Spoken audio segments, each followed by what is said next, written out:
بسم الله الرحمن الرحيم. ألف لام را تلك آيات الكتاب المبين إنا أنزلناه قرآنا عربيا لعلكم تعقلون نحن نقص عليك أحسن القصص بما أوحينا إليك هذا القرآن وإن كنت من قبله لمن الغافلين إذ قال يوسف لأبيه يا أبت إني رأيت أحد عشر كوكبا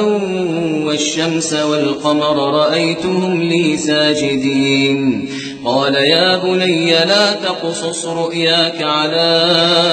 إخوتك فيكيدوا لك كيدا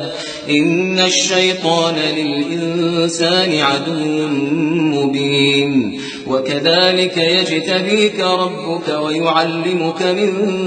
تأويل الأحاديث ويتم نعمته عليك وعلى آل يعقوب كما أتمها على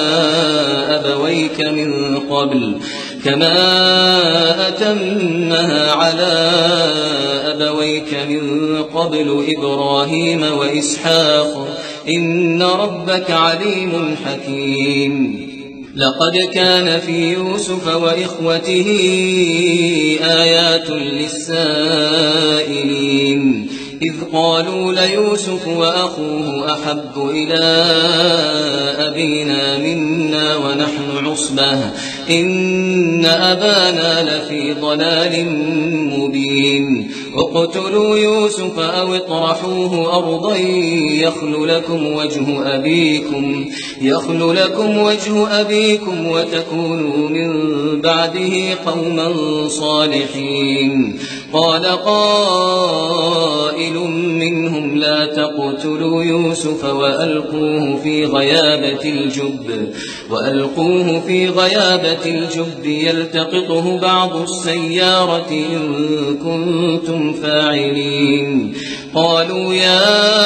أبانا ما لك لا تأمنا على يوسف وإنا له لناصحون أرسله معنا غدا يرتع ويلعب وإنا له لحافظون قال إني ليحزنني أن تذهبوا به وأخاف أن يأكله الذئب وأنتم عنه غافلون قالوا لئن أكله الذئب ونحن عصبة إنا إذا لخاسرون فلما ذهبوا به وأجمعوا أن يجعلوه في غيابة الجب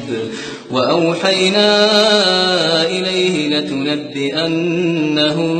بأمرهم هذا وهم لا يشعرون وجاءوا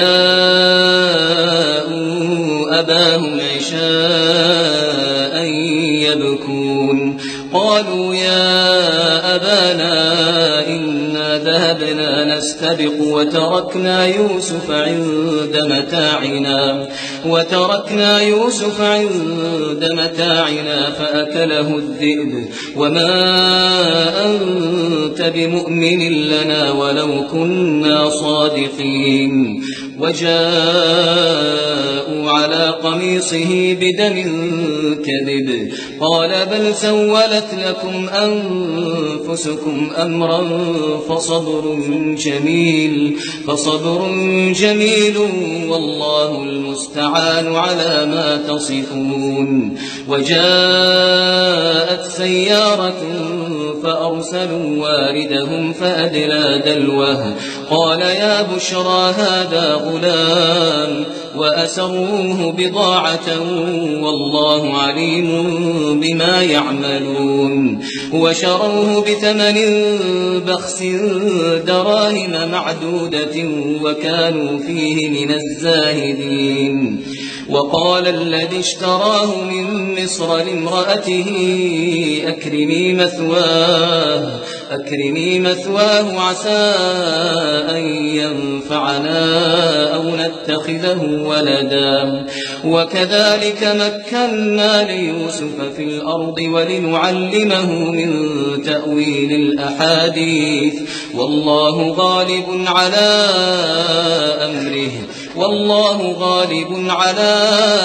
أمره ولكن أكثر الناس لا يعلمون ولما بلغ أشده آتيناه حكما وعلما وكذلك نجزي المحسنين وراودته التي هو في بيتها عن نفسه وغلقت الأبواب وقالت هيت لك قال معاذ الله إنه ربي أحسن مثواي إنه لا يفلح الظالمون ولقد همت به وهم بها لولا أن رأى برهان ربه كذلك لنصرف عنه السوء والفحشاء إنه من عبادنا المخلصين واستبق الباب وقدت قميصه من دبر وألف يا سيدها لدى الباب قالت ما جزاء من أراد بأهلك سوءا إلا أن يسجن أو عذاب أليم قال هي راودتني عن نفسي وشهد شاهد من أهلها إن كان قميصه قد من قبل فصدقت وهو من الكاذبين وإن كان قميصه قد من دبر فكذبت وهو من الصادقين فلما رأى قميصه قد من دبر قال إنه من كيدكن إن كيدكن عظيم يوسف أعرض عن هذا واستغفري لذنبك إنك كنت من الخاطئين وقال نسوة في المدينة امرأة العزيز تراود فتاها عن نفسه قد شغفها حبا إنا لنراها في ضلال مبين فلما سمعت بمكرهن أرسلت إليهن وأعتدت لهن متكئا وآتت كل واحدة منهن سكينا وقالت اخرج عليهم فلما رأينه أكبرنه وقطعن أيديهن وقلن حاش لله ما هذا بشرا إن هذا إلا ملك كريم قالت فذلكن الذي لمتنني فيه ولقد راودته عن نفسه فاستعصم ولئن لم يفعل ما آمره ليسجنن وليكونن من الصاغرين قال رب السجن أحب إلي مما يدعونني إليه وإلا تصرف عني كيدهن أصب إليهن وأكن من الجاهلين فاستجاب له ربه فصرف عنه كيدهن إنه هو السميع العليم ثم بدا لهم من بعد ما رأوا الآيات ليسجننه حتى حين ودخل معه السجن فتيان قال أحدهما إني أراني أعصر خمرا وقال الآخر إني أراني أحمل فوق رأسي خبزا تأكل الطير منه نبئنا بتأويله إنا نراك من المحسنين قال لا يأتيكما طعام ترزقانه إلا نبأتكما بتأويله قبل أن يأتيكما ذلكما مما علمني ربي إني تركت ملة قوم لا يؤمنون بالله وهم بالآخرة هم كافرون واتبعت ملة آبائي إبراهيم وإسحاق ويعقوب ما كان لنا أن نشرك بالله من شيء ذلك من فضل الله علينا وعلى الناس ولكن أكثر الناس لا يشكرون يا صاحبي السجن أأرباب متفرقون خير أم الله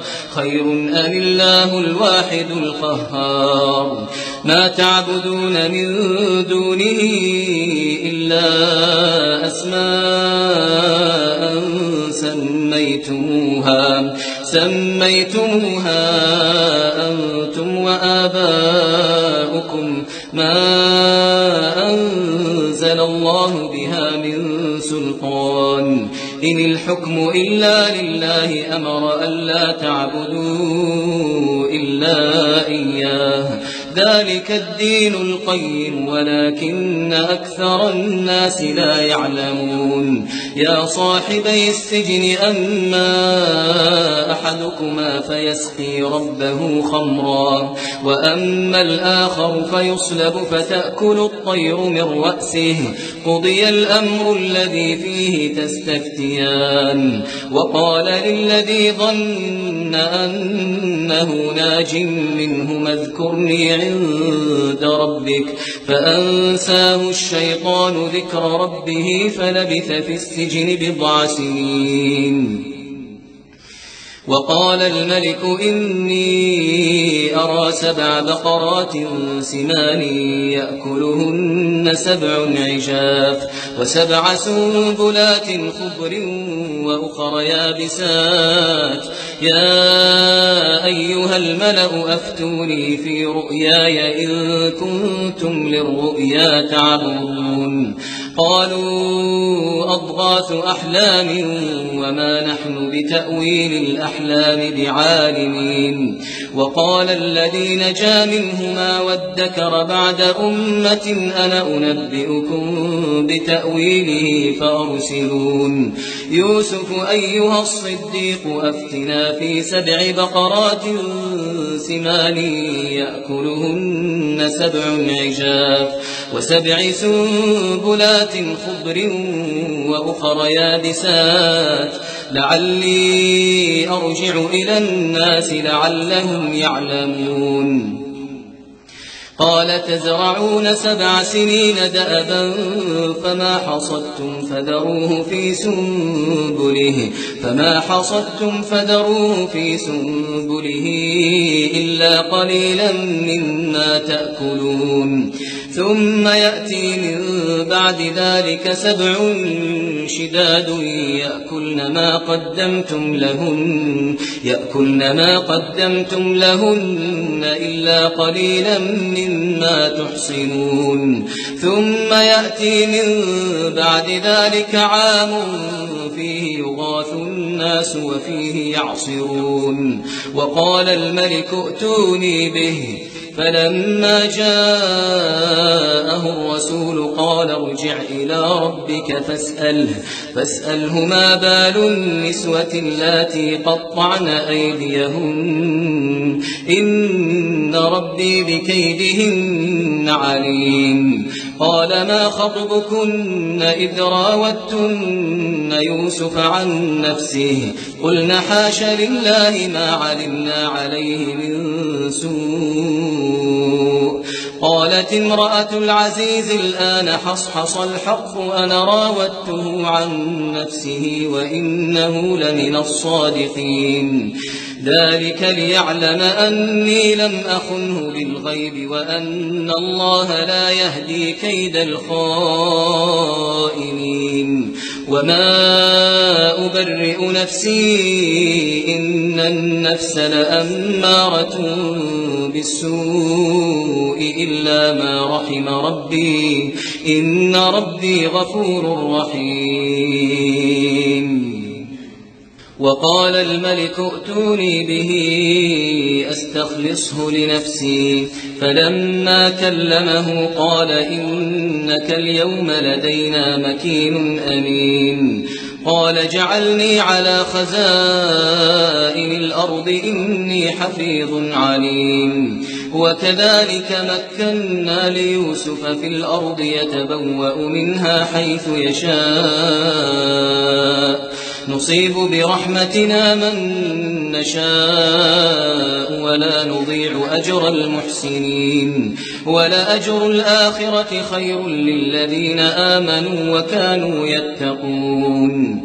وجاء إخوة يوسف فدخلوا عليه فعرفهم وهم له منكرون ولما جهزهم بجهازهم قال ائتوني بأخ لكم من أبيكم ألا ترون أني أوفي الكيل وأنا خير المنزلين فإن لم تأتوني به فلا كيل لكم عندي ولا تقربون قالوا سنراود عنه أباه وإنا لفاعلون وقال لفتيانه جعلوا بضاعتهم في رحالهم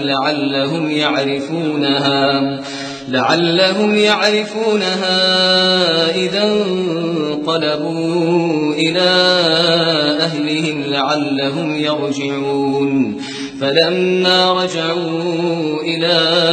أبيهم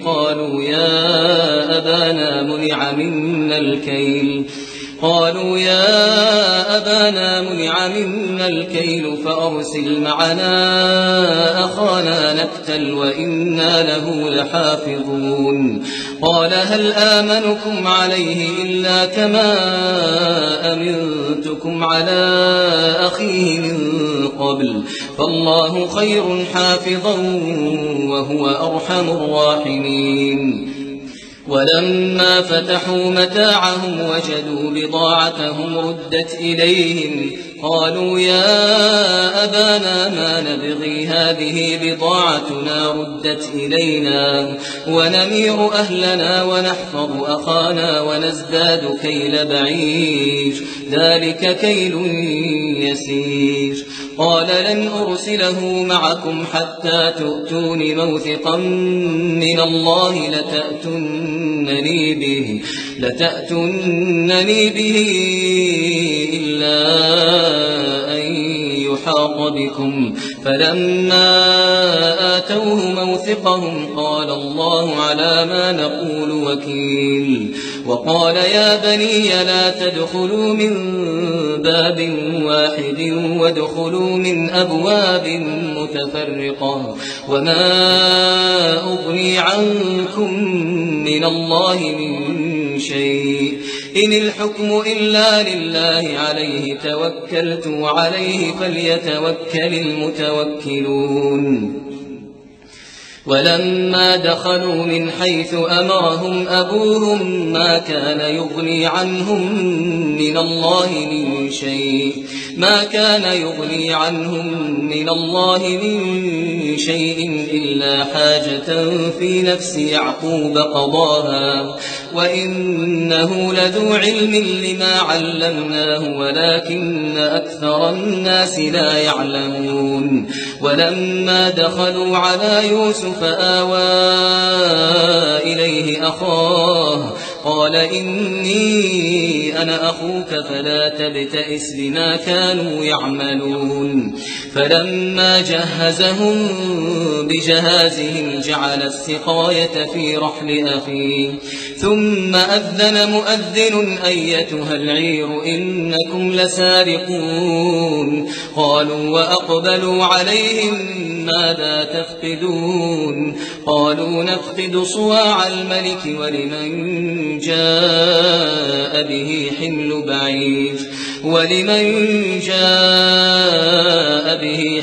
بعير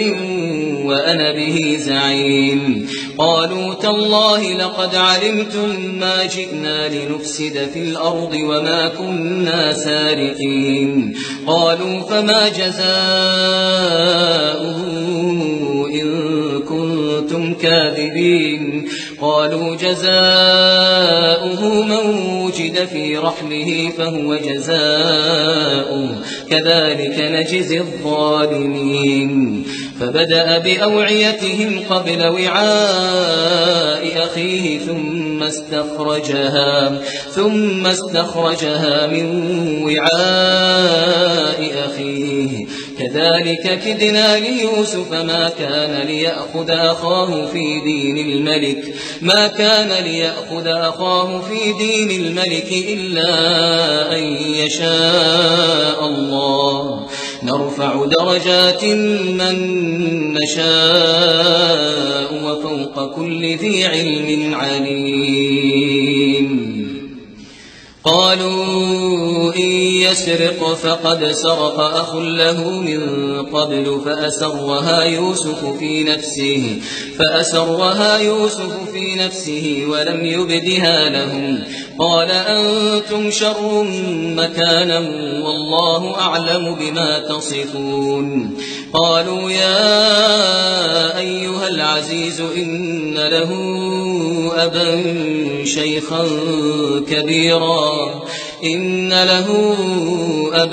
شيخا كبيرا فخذ أحدنا مكانه إنا نراك من المحسنين. قال معاذ الله أن نأخذ إلا من وجدنا متاعنا عنده إنا إذا لظالمون. فلما استيئسوا منه خلصوا نجيا. قال كبيرهم ألم تعلموا أن أباكم قد أخذ عليكم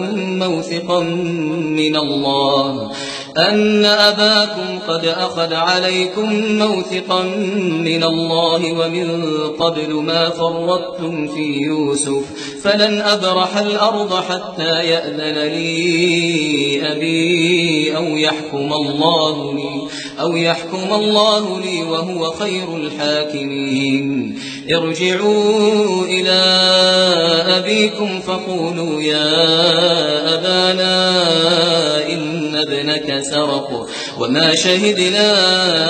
إلا بما علمنا وما كنا للغيب حافظين. واسأل القرية التي كنا فيها والعير التي أقبلنا فيها وإنا لصادقون. قال بل سولت لكم أنفسكم أمرا فصبر جميل عسى الله أن يأتيني بهم جميعا إنه هو العليم الحكيم. وتولى عنهم وقال يا أسفى على يوسف وابيضت عيناه من الحزن فهو كظيم. قالوا تالله تفتأ تذكر يوسف حتى تكون حرضا أو تكون من الهالكين. قال إنما أشكو بثي وحزني إلى الله وأعلم من الله ما لا تعلمون. يا بني يذهبوا فتحسسوا من يوسف وأخيه ولا تيأسوا من روح الله إنه لا ييأس من روح الله إلا القوم الكافرون. فلما دخلوا عليه قالوا يا أيها العزيز مسنا وأهلنا الضر وجئنا ببضاعة مزجاة فأوف لنا الكيل وتصدق علينا إن الله يجزي المتصدقين. قال هل علمتم ما فعلتم بيوسف وأخيه إذ أنتم جاهلون. قالوا أئنك لأنت يوسف قال أنا يوسف وهذا أخي قد من الله علينا إنه من يتق ويصبر فإن الله لا يضيع أجر المحسنين قالوا تالله لقد آثرك الله علينا وإن كنا لخاطئين قال لا تثريب عليكم اليوم يغفر الله لكم وهو أرحم الراحمين اذهبوا بقميصي هذا فألقوه على وجه أبي يأت بصيرا وأتوني بأهلكم أجمعين ولما فصلت العير قال أبوهم إني لأجد ريح يوسف لولا أن تفندون قالوا تالله إنك لفي ضلالك القديم فلما أن جاء البشير ألقاه على وجهه فارتد بصيرا قال ألم أقل لكم إني أعلم من الله ما لا تعلمون قالوا يا أبانا استغفر لنا ذنوبنا إنا كنا خاطئين قال سوف أستغفر لكم ربي إنه هو الغفور الرحيم فلما دخلوا على يوسف آوى إليه أبويه وقال ادخلوا مصر إن شاء الله آمنين ورفع أبويه على العرش وخروا له سجدا وقال يا أبت هذا تأويل رؤياي من قبل قد جعلها ربي حقا وقد أحسن بي إذ أخرجني من السجن وجاء بكم من البدو من بعد أن نزغ الشيطان بيني وبين إخوتي إن ربي لطيف لما يشاء إنه هو العليم الحكيم رب قد آتيتني من الملك وعلمتني من تأويل الأحاديث فاطر السماوات والأرض أنت وليي في الدنيا والآخرة توفني مسلما وألحقني بالصالحين ذلك من أنباء الغيب نوحيه إليك وما كنت لديهم إذ أجمعوا أمرهم وهم يمكرون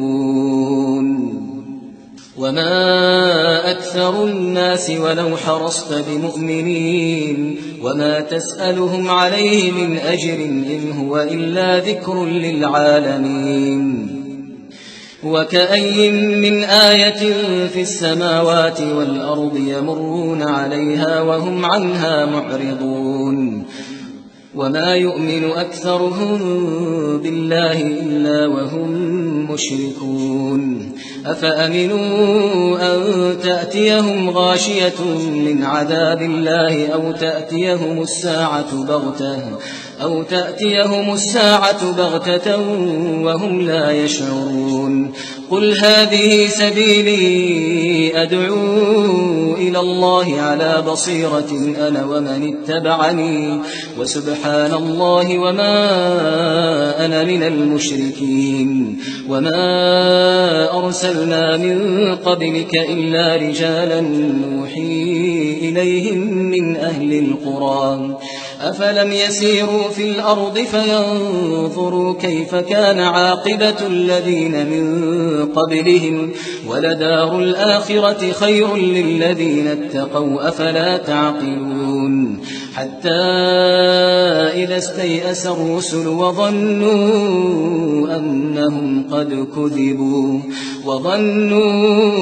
أنهم قد كذبوا جاءهم نصرنا فنجي من نشاء ولا يرد بأسنا عن القوم المجرمين لقد كان في قصصهم عبرة لأولي الألباب ما كان حديثا يفترى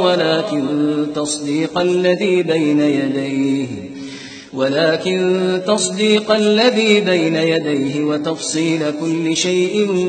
وهدى ورحمة لقوم يؤمنون